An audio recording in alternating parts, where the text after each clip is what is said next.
Wilson Miles from Black Film TV. Hello, guys. How's it going? Hi, Wilson. So, James, when you started to put this together, you are a writer, director, and a producer. Was there any thoughts as far as how to sell it to a studio, or did the cast come in and you went into those meetings and said, "I've got so and so," and then they decided to make it? I wish it was so straight ahead. Because of COVID, everybody's schedules got totally mixed up all the time, and I couldn't get like insurance and all this other stuff that's inside baseball. So what I did was I kind of just pushed through. I wrote this script. I found people who believed in me at Focus, and I just kind of said, stick with me. I'll put something together I promise that you'll be proud of. I mean, that was kind of how I did it. Because of COVID, it screwed everything up.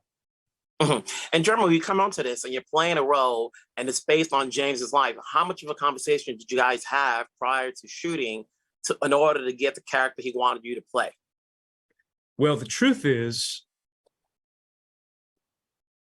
he was very open. Here we go. He's very open-ended about the character he wanted me to play. I think in a great way, he just wanted to entrust me and my instincts and the writing and say, sort of go do your thing.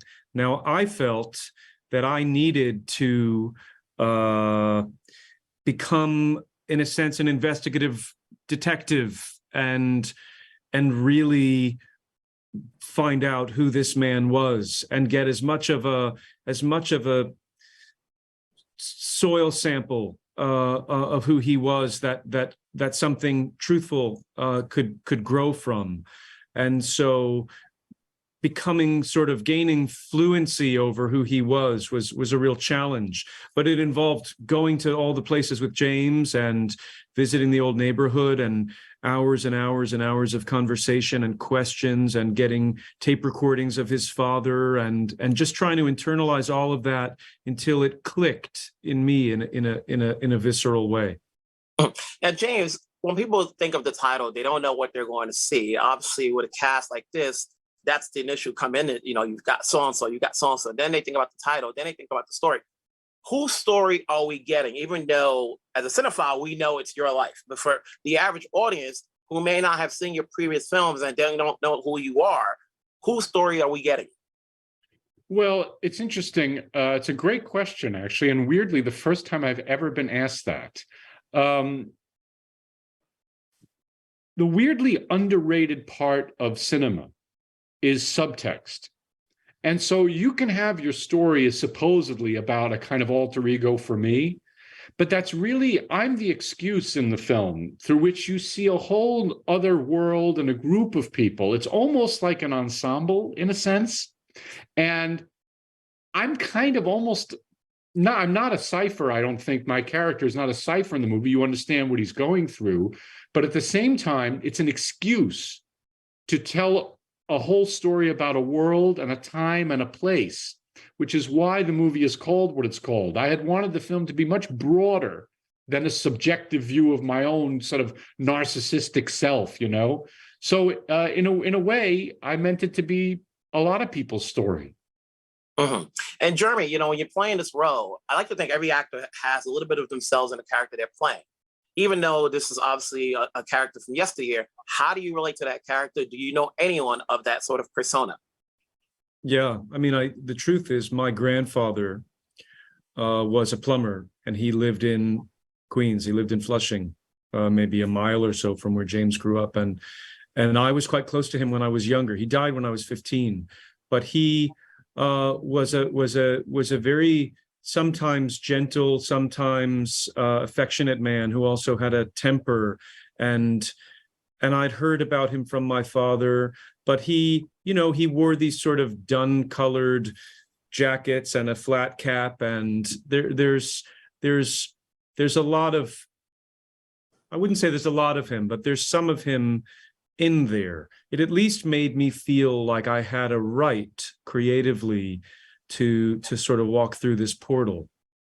And James, obviously, was there any liberties taken with any of the characters, to enhance it for a cinema? Whether it's the Black character and the kid, and or what goes on with the family, to heighten the tension or so forth. As a producer and a filmmaker, you know what sells. So, like, even though it's your life, somewhere there got to be telling you we need to punch it up a little bit. I'm going to answer this honestly. I didn't really punch up anything here, to be honest. I think what I did do, hopefully, maybe not for some, but maybe for others, you sort of cut out the boring parts, right? You cut out, me brushing my teeth in the morning or whatever. But in terms of what's actually going on in the movie, there's not a lot that I heightened or played up. I tried to keep it as close to my memory as I could. Now, of course, your memory is always a level of fiction about it, right? There's no objectivity. But even so, I didn't try to play up a darn thing, Willis. I really didn't. Whenever anybody tells a personal story as a filmmaker, I always think it's that albatross. It's like they want to get it out there. You got this done. How has this changed you as a filmmaker now that your story's out? You're asking big questions here. Great questions. The answer is I don't know yet, because I finished it only about 6 weeks before it came out, and ever since it's been in some version of release, I've been working and working and working. So I haven't had a moment to sort of sit back. I always have a moment where I get really, really down because I feel empty, and then the thing gets filled up again. I don't know how it's changed me yet. I will tell you that I found great joy in being anguished and being personal. I know that sounds counterintuitive, but to tell something that is very direct from you is a great gift. So I felt very fortunate, and it was a beautiful thing to give birth to. Gentlemen, it's been a pleasure. I hope a lot more people see it, to hear your story, to see a good film, and see the performances. Have yourself a great day. Thank you. And Wilson, I'm not just saying this, but I've never, you asked me a question that I have not heard anybody ask me, which is, at this stage of the process, is an astonishment.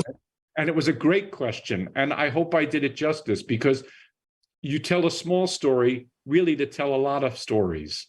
So anyway, thank you for that. Keep it going, guys. I'll see you again. Thank you.